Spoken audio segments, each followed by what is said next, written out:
Hey everyone, and welcome to episode 21 of the 9 Frames podcast. It is Friday, September 8th, 2023, and I am Bill Whalen. I'm Mike Whalen. You can catch us on YouTube, as always, at 9 Frames Podcast. We are on Spotify at 9 Frames, our X is at 9 Frames Pod, and we are on PlayerGM.com. This was a fun little midweek frame of baseball. Man, there was a lot of storylines going on, and we're going to start with something really disappointing, particularly for Texas, man. Oh, yeah. Really bad series. Astros complete the dominant sweep of Texas. We did say they were probably going to do that. I didn't see it being this dominant in the last game. Yeah, I thought they'd put up a little bit more of a fight. It's a 12-3 loss on Wednesday. The Astros outscored the Rangers 39-10 in this series. Yeah, and that was the game that was Scherzer versus Verlander, and Scherzer got destroyed. Scherzer did not have a good start. How many runs did he give up in the 7 runs in 3 innings, I believe. Really rough. Texas becomes the only team to ever have 50 hits and 16 home runs hit in a 3-game series. Against them? Yeah. No, in general, Houston just hit. Oh, I thought you said Texas. No, sorry. Houston's the only team to ever have done that in a 3-game series. Crazy. They've just got absolutely destroyed in the biggest series of the year. So. Yeah, look at their differential now. It's close to the Rangers. Pretty wild. Houston is now a half game up on Seattle for that AL West, and they're 3 games up on Texas, which is crazy to say.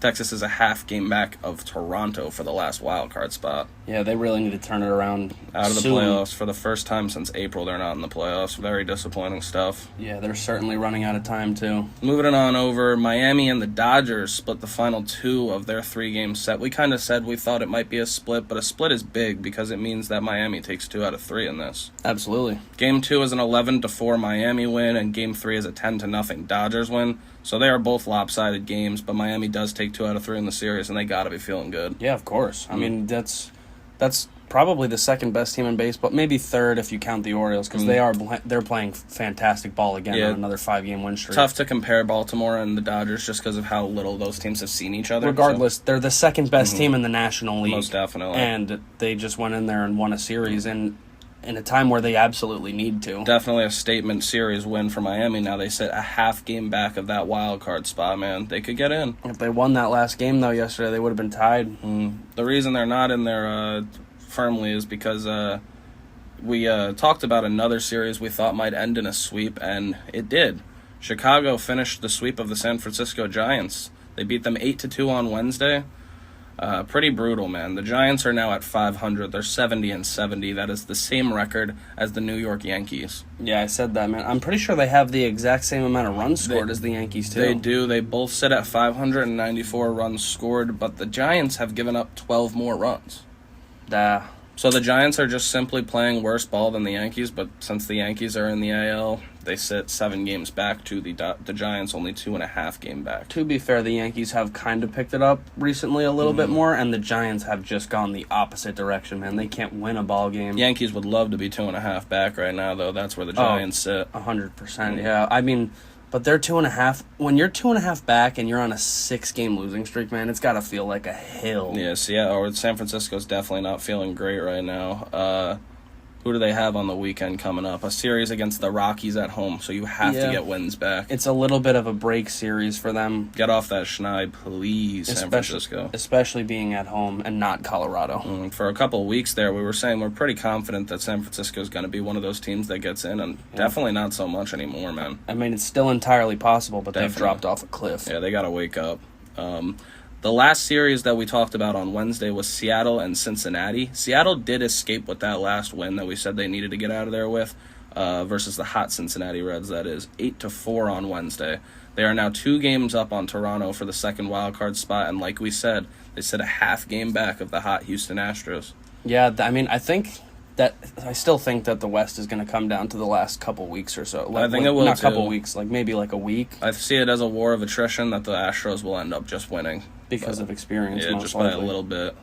So those are the games that we talked about in the Monday to Wednesday frame, just finishing off those series there. We'll get into the weekend now. But a couple more things happened in the Wednesday and Thursday frame. Last night, Randall Grichuk gets an RBI single to walk off versus the Cleveland Guardians after being on waivers twice in 2 weeks. I guess, why wouldn't somebody pick him up? Did you know that now if somebody does pick him up, he won't be eligible for their playoff roster? Yeah, I mean, because they waited a week. No one's going to at this point. Any playoff contender doesn't seem interested enough in it. because he's been placed on them twice. If they haven't done it, they're probably not going to. Pretty unbelievable that they haven't, or that nobody picked him up on the first go-around, because I know he could have helped the playoff roster. You'd think a team like Texas could use it, just like maybe like a jolt or something. They definitely could. We're going to talk about Texas in a second, because they did call someone up to play outfield, but... Because Adolis just got hurt. So they could have used Randall Grichuk quite literally. They actually might be a team that does claim him the third time around, because they need him now. Just play him down the stretch. He won't be able to play in the playoffs, but maybe Adolis will be back by then. Some sad news here, but it's not all sad. Andrew McCutchen he's out for the year with a partial Achilles tear. Yeah, that's tough. He's sitting at 299 career home runs. It's pretty disappointing, but the reason it's not all sad is McCutchen he took to Twitter, and he made sure to say he will be prepared and he'll play in 2024. Oh, yeah, I said that to you as soon as I saw it. Being a homer away from 300, he's got to come back. He's not done. He'll be back out there. Yeah. Not really sure what team for. Because probably, I bet it'll be the Pirates. I bet the Pirates will give him another deal for a year to keep him going. Next year, though, might be his last year. After he finishes. It could be. And it wouldn't be so bad. Because he would get to 300 homers for sure. He's going to hit one. You'd think he's going to hit one. And then he can call it a career with a nice little bow on it. It's nice when guys know when to go out and they go out on a high note. What more does McCutchen have to do? Exactly. Former MVP. The guy's a stud. We'll always remember him fondly. He was one of the better players in baseball for like a good 7 years. He was really good. Respect the Kutch. Lastly, in the intro here, a couple of number one organizational prospects get called up. That was Texas is one of them, and then Arizona's shortstop Jordan Lawler. He gets his first hit on Thursday. Yeah, which we will talk about them. It was an infield hit. And outfield Evan Carter for Texas debuts Friday after Adolis goes to the 10-day, like you said, with a patellar tendon strain. Yeah, they're lucky it's a strain and not a tear. Yeah, most definitely. That would have been a backbreaker for Texas. Strain is that word that they use when it's close, because it could be like a bad strain, and then you're getting toward torn territory, and that's when it gets bad. Texas calls up their stud, and we'll see how he fills in down the stretch, because these are games that matter a lot to them, and they're a team that's struggling right now. Yeah, they need him to, like I said, maybe with Grichuk, but hopefully it's just him. He could just jolt the lineup a little bit. And absolute tip of the cap to Jordan Lawler for his first career hit. I'm sure he'll have a pretty solid career. That'll do it for the intro. We're going to get into the more prominent series that are going to take place this weekend. And we hope you guys all enjoyed your first game of NFL football if you partake in that. Yeah, and huge congratulations to Jordan Lawler. We're going to kick this one off in the National League with probably the series that has the biggest implications this weekend for postseason spots. Could be, yeah.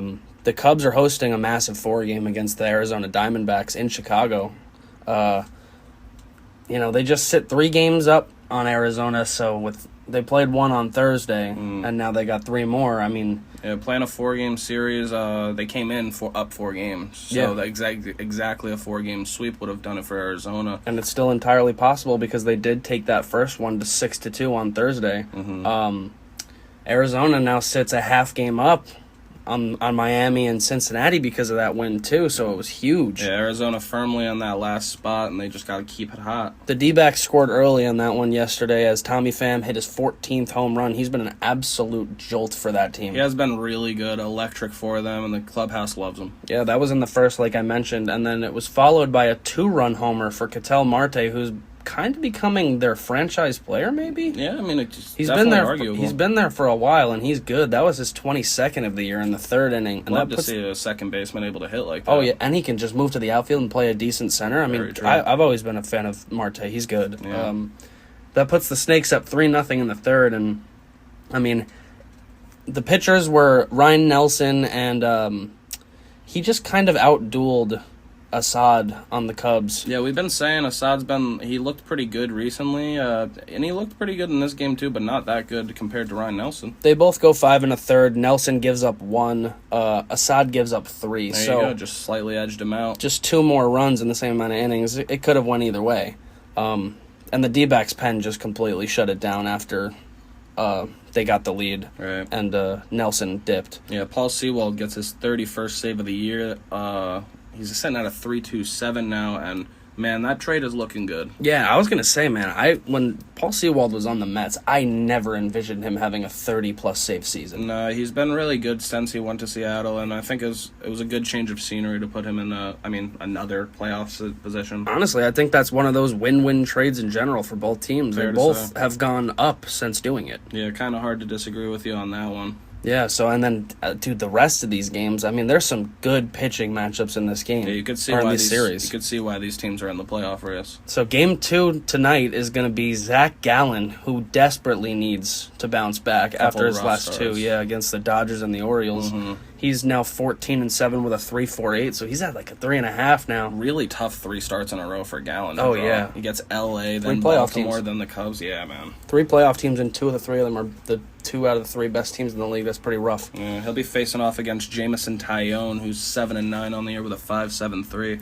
So again, that should be a statement game for not only Gallen but the Diamondbacks as well.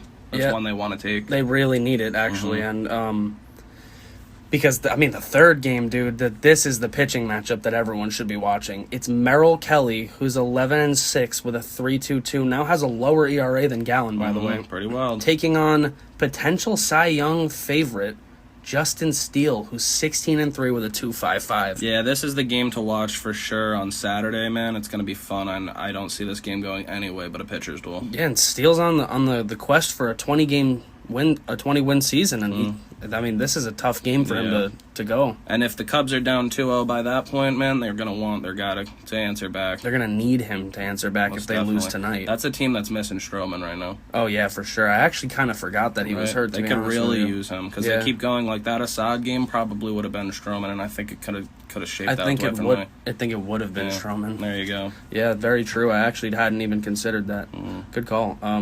The fourth game and the finale of the series is going to be Brandon Pfaadt, who's 1-8 with a 6.27. Man, the D-backs really got to do something about him starting. 1-8 is rough to see anywhere. Yeah, and he'll be taking on longtime Cub Kyle Hendricks, who's 5-7 with a 3.73. Not too bad, not too good, you know. Pretty solid year for Hendricks. Yeah. Not bad at all. You'll take it from him, absolutely. Dude, you remember a couple of years ago when he was in the Cy Young candidate? Oh yeah, The the great race. sinker. He almost won. I'm pretty sure he finished in second. Pitched a contact sinker baller in the Cy Young race. Love to see it. Yeah, he was nasty. As I mentioned, Arizona now holds the third wild card with that win over Chicago, and they're just 3 behind them. So, like you said, a sweep. We could have a real interesting It's possible, man. last 7 series If here. Chicago gets swept in 4 games here, man, they're gonna feel like they really melted down. Yeah, and not to mention, dude, the Cubs need these games too because they're only 2 games behind the Brewers for the NL Central. Cubs were coming in hot as well. Yeah, they want these games not even just for the wild card berth, but they still got a division title in their eyes. Yeah. And the craziest part is the Cubs and D-backs are going to run it back again next weekend, Friday, Saturday, and Sunday in Arizona. Very true. So, Very true. These 2 teams they could potentially affect one another making the playoffs greatly. Basically, yeah, if one dominates the other one, and the first game looked good for the Diamondbacks, if they continue that trend, man, they could really ruin the Cubbies' year. Yeah, so my final question for this little section was, who do you think it's a bigger weekend for? I think All things considered. it's hard to say it's not basically equal because You got to pick one. Yeah, if one of these teams melts down, then I'd probably say it's a bigger weekend for Arizona because if this series goes poorly for Arizona, they could just straight up fall out of it. Yeah. But the thing is, it's huge for the Cubs too because Milwaukee's playing a 3-game at Yankee Stadium, right? And they lost the first, or they're starting today, Yeah, they start today. They have a 3-game at Yankee Stadium, so, Milwaukee could really put the foot down there. Chicago's got to keep winning games or they can just be out of the Central. Unfortunately for Milwaukee, the Yankees are actually starting to play a little bit better. Playing pretty solid Not ball last right night, now, but- yeah. But so I guess we'll see. Milwaukee's 5-5 in their last 10, and the Cubbies are 7-3. They only lost last night, or they'd be 8-2 right now. Yeah, I agree with you. I think it is a bigger weekend series for the D-backs because if they do lose the series, they could fall out, and the Cubs do have that little bit of cushion. But, Right. man, the Cubs, they do want that division. Yeah, these are 2 Don't be teams fooled. that's the thing. These are 2 teams that need these wins, and that division would be huge for the Cubs. Yeah, and it's fully possible still. Unfortunately, I don't think they play each other anymore, the Cubs and the Brewers. We said they wrapped that, right? Or Oh, no, they play each other the last series of the year. Oh, yeah. There It's you the go. last 3 games, dude. See, that could be, an insane series. They got to play Atlanta right before, too. Yeah, rough. that is really tough. I mean, but they got Colorado twice. I mean, I'm sticking with my picks. I still got Milwaukee taking that division, and I still got Chicago making the playoffs. So. I think the Cubs are definitely going to make the playoffs looking at their schedule, but... The D-backs I'm not so sure about. Yeah, the D-backs, this is a bigger weekend for them. I want to predict the series. I'm looking at it, and I really see a split. I don't want to be boring, but I really see a split. I'm going 3 out of 4 D-backs. That was the one. If they do end up taking it, it will be 3 out of 4 D-backs. But I'm going to take a split. But I do prefer the D-backs in this series. I think the Snakes will win today with Gallen. He'll bounce back. I think actually Steele is going to beat Kelly tomorrow because, I mean, it's going to be a pitcher's duel, and I think it'll just favor Steele because he's just been an animal. And you see them edging out that following. And then I think they're going to win that Sunday game as a bounce back. I think they'll wake up after that loss. Fair enough. I could see a 3 out of 4 for sure. Yeah, I mean, it's going to be a great rest of the series. It'll be a very fun series to watch. 2 teams that need it. We are going to stick with the National League, particularly the National League East now. Big series. Definitely a big series between division rivals who, again, man, they're both vying for the playoffs. Obviously, Philadelphia's more firmly in there, but the hot fish are going to head to the city of brotherly love for the last series against them in 23. Yeah, capping off the season series. Like we just said, the Fish are coming off 2 out of 3 from the Dodgers in Miami, so they're feeling pretty good right now. Oh, yeah, I mean, they're one of the hotter teams in baseball. 7-3 in their last 10. They're just sitting a half game out. I mean, taking 2 out of 3 in LA, that's got to give you a boost of confidence. No matter what. Most definitely. The thing is, the fighting Phils, man, they aren't short on confidence themselves. They're feeling pretty good. That's also very true. That's always a confident bunch when they play, man. Most definitely. They are. Philadelphia is now 5 games up on the wild card spot, that top wild card spot, that is. This is going to be a fun series for sure, Friday to Sunday. Game 1, we're going to see Yuri Perez, the young pitcher. What's he, 22 years old now? 20? Yeah, yeah, why they sent him back down. That blows my mind every That's why time. they sent him back down, because they didn't want him to continue to pitch too much. God, he's filthy, yeah, he's 20 years old, man. He was born April 15th, 2003. That's so insane. Nuts. The kid is 5-4 with a 2.86. He's been one of their better pitchers. He really has, and he's holding it down the stretch here, and I think he's going to continue to do so. Yeah, he'll be taking on Christopher Sanchez, who has also been pretty solid for his team, the Philadelphia Phillies. He's 2-3 with a 3.48. Not for nothing, that's the same ERA as Zach Allen. Dude, I just got to say real quick before we move on from the first game, Yuri Perez has up 2.86 in 78 and 2/3 innings. It's so impressive. At 20 years old. His whip is at a 1.08, and he has 95 strikeouts in 78 and 2/3. Like, all of his numbers jump off the page. That's insanely impressive. It is crazy. I wonder what would have happened if they gave him like the whole year and didn't send him down, if he would have been able to maintain this. He genuinely might be a stud we're talking about for years to come. Yeah, he's going to be another guy in that Marlins rotation. They just put Sandy on the IL, unfortunately. Yeah, I was going to say, though, if Alcantara comes around in the coming years, he's though, hurt now. Those two together, yeah, oh yeah, could be a real one, course. too. I mean, the guy won unanimous Cy Young last year. We can't just forget that happened. Solid pitching all throughout this Marlins team, honestly. Yeah, they have good pitching depth. Luzardo's been fantastic. That trade was awesome for them. Very true. Mm-hmm. Game 2 is going to be a fun one. Couple vets, both struggling right now. Cueto is 1-3 in his limited innings with a 5.34 or 5.54. 5.54. All right. I can't believe that Johnny Cueto is pitching on the Marlins. It just feels weird. It is super weird for sure. He'll be taking on Aaron Nola, who we have been talking about a lot on this pod because he's been struggling lately. He's 12-9 with a 4.55 as the ace, quote unquote. I mean, I think now we would say the ace is Zach Wheeler. But I would give it to Wheeler for sure, but this team has been putting Nola in that position for a long, long time. Yeah, it would be tough to disagree. I think. I mean, I said that they just keep giving him the opening day starts. So yeah, as of right now, this is Wheeler's staff, and I wonder if they push it that way in the playoffs. I mean, he's got to start game 1. I would say so. If they start Nola game 1 just because of like him being the ace for the past half decade, that would be unwise. It would all in a be, 3-game it series. It would only be just like a respect thing, and I don't know if that's worth it. It's a 3-game series. You can't be messing around like that. He hasn't had a great year. Fair enough, though, but you also don't want to shake Nola's confidence by moving him into a spot he's game never. Game 2. Yeah, just take game 2. Yeah, we'll see. We'll definitely see how they handle that. Game 3 is the season series finale between these two teams. And for a season series finale, the Fish do not have a pitcher announced. They are TBD against Ranger Suarez, who is 2-6 with a 3.91. Kind of crazy that he's 2-6 with that ERA. That's why they're TBD, is because they just put Sandy on the IL. Right, so that's probably... That was supposed to be Sandy. That's probably going to be an opener, you would guess, unless they call someone up, yeah. Which I'm not too familiar with the starting pitching they have in the minors. I think it'll most likely be an opener. I could see it being an opener, too, which is kind of tough for the last game of the season series against the Phils. Yeah, I mean, it also depends on... It probably will depend on how the first 2 games shake out, and then they'll decide what they're going to do in that last game, which is fair enough. But, yeah, if you lose the first 2, you can't really go with an opener, you'd think. Yeah, for sure. That'd be tough. Miami does sit just a half game back of that NL wildcard spot, like we said earlier. Yep. And they're 5.5 games back on Philly for that top spot. So yeah, Philly's sitting comfortable right now in that top spot. Definitely. How do you think the series is going to go? I mean, dude, Philly's a good ball club, especially at home. They're 41-26 at home. They're a 500 team on the road, so it does make a difference for them to be playing in front of those fans, whom, I mean, they claim to be the best in baseball. So I think the Phillies are going to take the series 2 out of 3, just because they are a better team and they are home. Miami isn't particularly a good road team. They're under 500 on the road, so I think it's easy to say the Phillies are going to take 2 out of 3. They may even sweep, but I don't want to do that to the Marlins. It's funny. You're actually saying like exactly what I was going to say. I was going to say that I think Philly's the better team. I think they have matchup advantages in 2 out of 3 of these games. Obviously, the TBD isn't really fair, but basically, I mean, as long as the pitching steps up, it's kind of hard not to pick them 2 out of 3, and I was actually going to say sweep. The only reason I'm not is because of how hot the fish have been. Exactly. Yeah, I just don't want to put them in.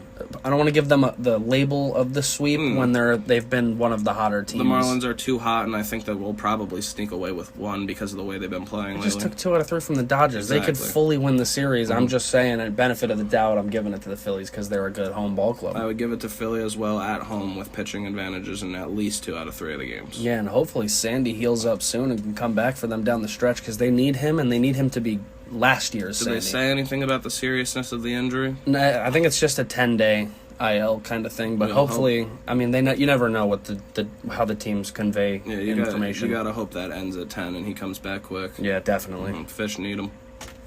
We're going to move on over to the American League, and boy, this series is also huge for the playoffs. Very big. We have the first and second AL wildcard teams facing off in a huge 4-game series over the weekend as Seattle visits Tampa Bay down in the Trop.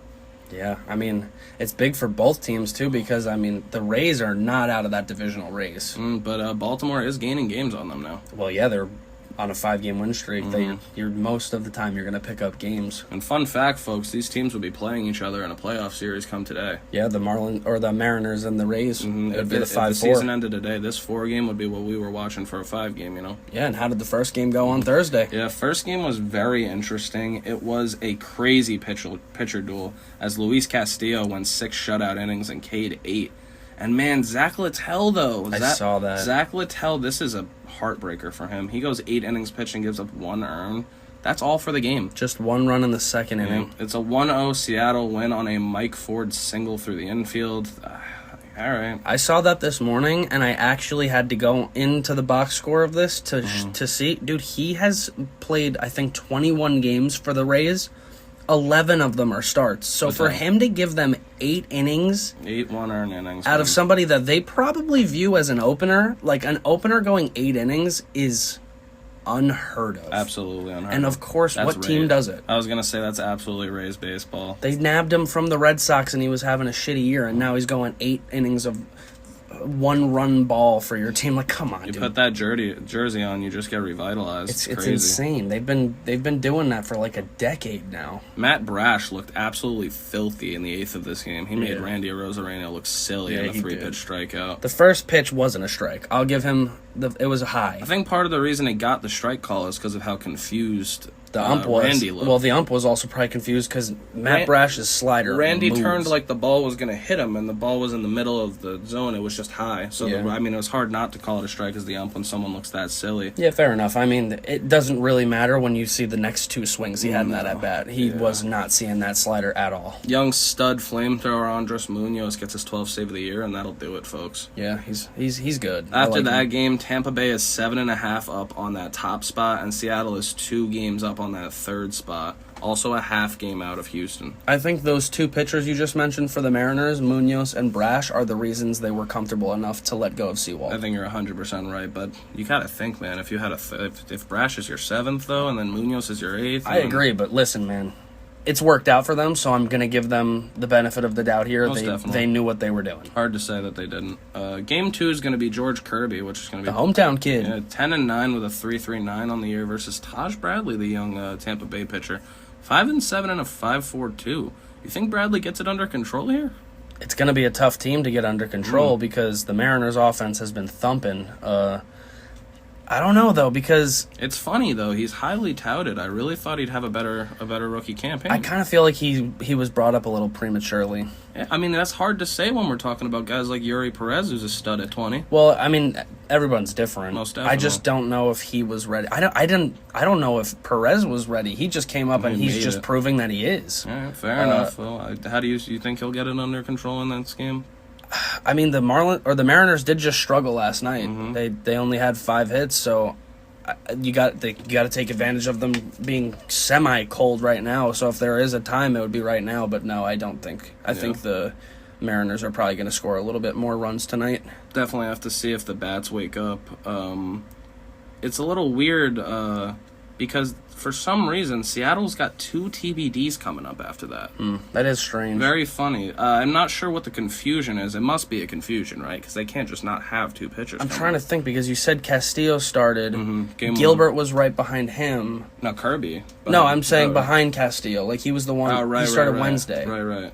Or So he wouldn't be pitching in this series. So they only have 3 pitchers? I'm not really Castillo, sure. Kirby, and Gilbert, and then they have TBDs for That's what they got right now, and that's not a good look. No, that's a bit scary. Game 3 is a TBD for Seattle, like we said, against Aaron Savali, who's just been filthy, man. 7-3 on the year with a 2.76. Yeah, see, that's the trade the Rays made at the deadline. They went and got Aaron Savali from the Guardians, and everyone was confused why the Guardians would do it.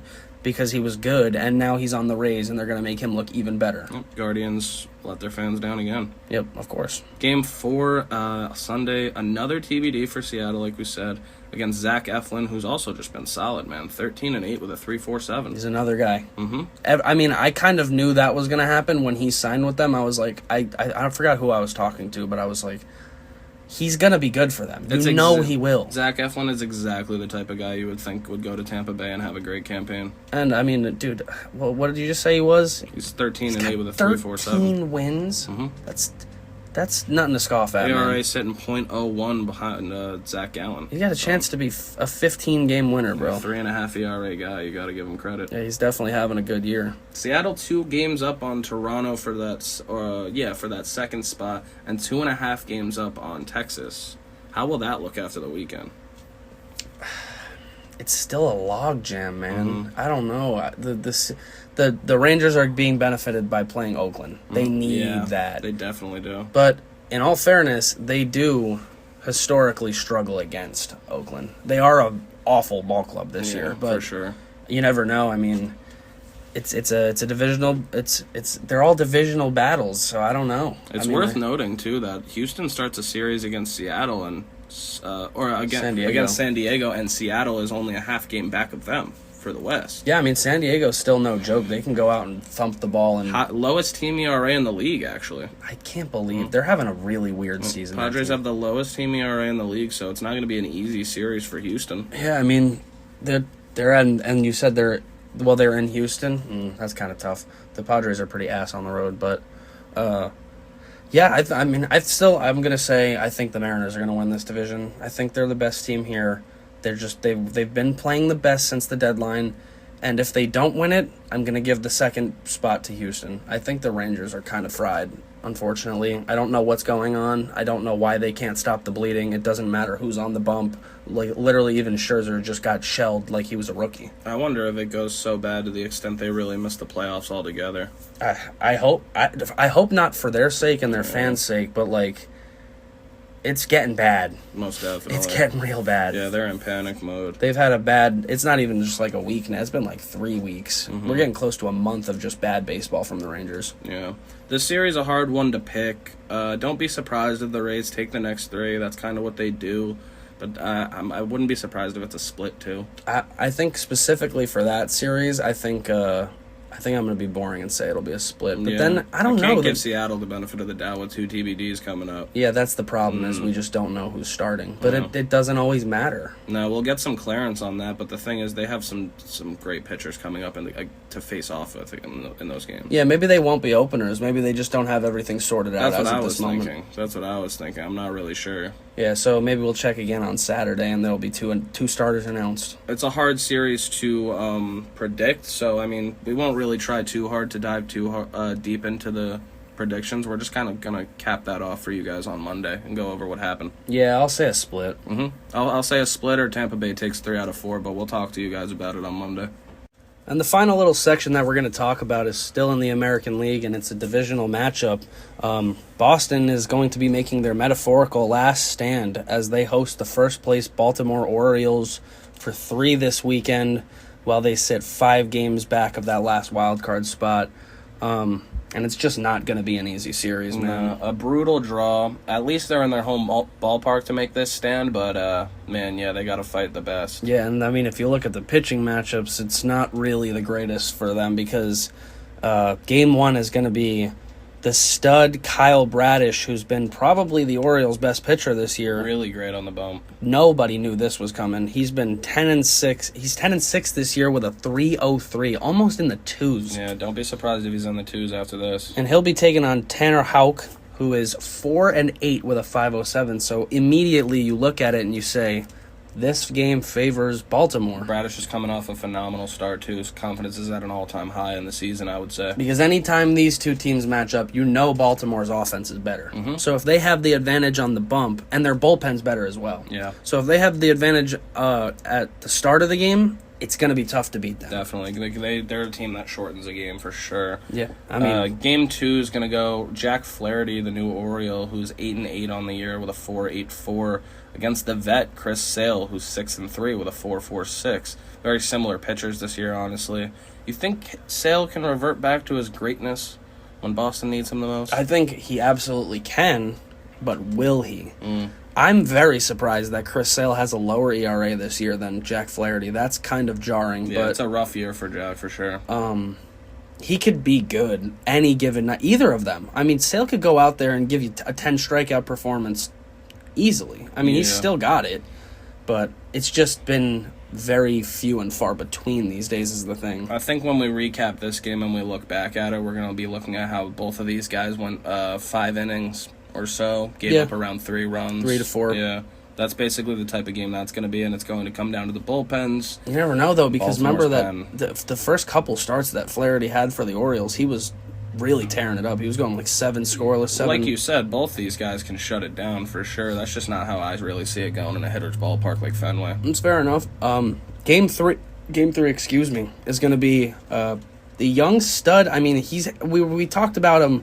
He was a very high prospect, Grayson Rodriguez. He's got great stuff. He's 5-3 with a 4.81 this year. He's just got to work to get that down, kind of like Taj Bradley in a way. Great stuff, but just not looking the greatest right now. That's a 4.91. Excuse me. Know what you said? Yeah, I said 8. Oh, okay. 4.91. Yeah. He has been a lot better as of recently, though. So he's in the process of getting those numbers down. Over his last 7, he's 3-1 with a 2.30. So never knocked out. That's good stuff. He is coming back down a little bit and showing what he was supposed to be. Right. Again, I think somebody who might have been called up a little prematurely. That's a fair thing to say. Yeah. But hey, man, they're in first place. They have 88 wins. It's hard to say that it's premature also because when it's working. And also, Baltimore's a team that just added a starting pitcher. Like, they clearly needed the depth.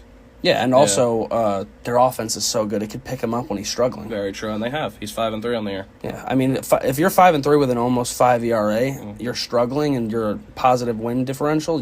Your team's helping you. Yeah, that's good stuff. Rodriguez will be taking on Brian Bello, who's 11-8 with a 3.61. Bello, that is. He's been pretty good for the Red Sox, Definitely.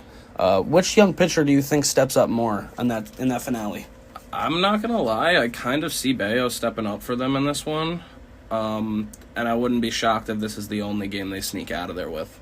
Yeah, that's fair enough. I mean, G-Rod's been a lot better, like we were just saying, so it's not going to be easy. But I think that's going to be a very low-scoring game. I think we could be seeing double quality starts for the young pitchers in that. Yeah, I 100% agree. I mean, one guy's been going well, and the other guy's just kind of been good all year.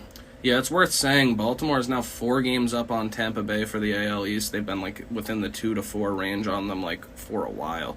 But Baltimore's on pace for 102 wins this year. I don't think anybody had that on their bingo card. No way. I thought they might be a squeeze team this year. I mean, not the best team in the AL. They were like fighting for that wild card. That's what I was gonna last say, year, yeah. I remember, but I didn't see them taking a gargantuan jump like this. No, This is crazy. I actually saw them like exactly where Toronto is right now. They're going to score around 750, 800 runs, man. That's crazy. Pretty insane. That's a lot of runs. Yeah. So, how will Boston do in this series, and how do we feel about their playoff chances overall? I think the answer to both of those questions is the same. They're going to struggle. Well, basically the same. They're probably going to struggle in this series because the Baltimore Orioles are just a better team, and I think they've been struggling to make up games in the wild card race, and I don't think it's going to happen against the first place team and the best team in the American League. Yeah, Boston's 3-7 in their last 10. They've really just been kind of running out of gas. They spent a lot of the year without Trevor Story, and they did lose Tristan Cassis for the rest of the year with that foot injury. Yeah, that's a tough It's kind blow. of a backbreaker, and yeah, I don't see them doing too well in this series. Like I said, I think maybe they sneak a win to end it on Sunday. That's fair enough, but I do definitely think the Orioles are going to win the series and probably put the Red Sox to rest for the remainder of the year. And with Toronto and Texas being the 2 teams above Boston, I just simply think Boston's roster isn't enough to step up to those 2 teams. Yeah, I definitely agree with you there. I just wanted to check real quick. They do play, Boston does play Toronto next weekend, so they could make up games there if they got to it and it was a little bit closer, if they have a good week here against And then they play Texas. But they got to play the Yankees for 4 after Baltimore. They play Toronto and Texas, the 2 teams above them in the wild card race, back to back. And then they play they play Tampa Bay and Baltimore in 4 to finish the season. I think the Red Sox are probably cooked. Yeah, that last week of the season is going to be a rough one for them. I mean, they're going to stick around in the numbers, but it's going to be possible for a while, but I don't think it's probable at all. If they make it, they deserve all the credit because yeah. they beat a lot of good teams. And to it's get been there. it's been a turbulent year as well. Yeah, they would have to beat a lot of good teams, and they'd have to make up a decent amount of games in a short amount of time. So. Not an easy road for the Red Sox, and I think either way they did have a solid year, and we should be tipping the cap to them. Oh yeah, they're on pace to finish over 500, so you can't really complain. I mean, it's just unfortunate that they're in the best division in baseball, where everybody, even the last place Yankees, are 500. Agree wholeheartedly. It's absurd, Most but definitely. I think Baltimore takes the series, and I think Baltimore might be going pretty deep in the playoffs. I agree. They are built for the long run. I think it'll come down to how the young, more unexperienced guys step up in the postseason if they're going to make a deep run, but that'll be it. But regardless, we've been talking about the experience. Mm-hmm. Even getting there and getting experience as rookies for these guys is going to help them in the future regardless. And you know they're going to love having that bye. 100%. They're getting it. Yeah, they're getting it. They're 8 games up on Houston, or they're on the second bye 9 spot. games up on Houston for it, and then It's really only if they lose this. Minnesota's not taking It would have to be if they would not get the bye if they lost the division to Tampa Bay. That's the only thing that could take it from them. That's true, yes. Yes, that is the only way. But we'll definitely keep our eye on all of these great series this weekend and another good weekend of baseball. Yeah. Go Birds. Yeah. Let's go Mets, actually. How about that? Thanks for listening and watching, everybody. That was episode 21 of the 9 Frames podcast, and this is Friday, September 8th, 2023. I have been Bill Whalen. And I've been Mike Whalen. You can catch us on YouTube at 9 Frames Podcast. We're on Spotify at 9 Frames. We're on X at 9 Frames Pod, and we are on PlayerGM.com. Please like and subscribe to YouTube. Please follow the X. We love it. Yeah, absolutely. We appreciate all the support. We hope that you guys are enjoying the content.